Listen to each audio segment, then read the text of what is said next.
درود و 200 بدرود، این وره رود اون وره رود توی دهش حالم رود.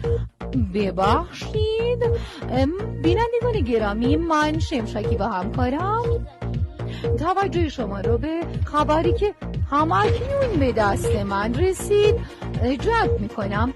دیده شدن یک شکل عجیب و غریب بر فراز آسمان فروشگاه ماجیکال سین، کارشناسان و مشتریان مشغول تحقیق و بررسی هستند که این پهپاد متعلق به چه مشتری می باشد. بینندگان عزیز، تا گزارش جدید و خبر بعدی درود و 200 بدرود.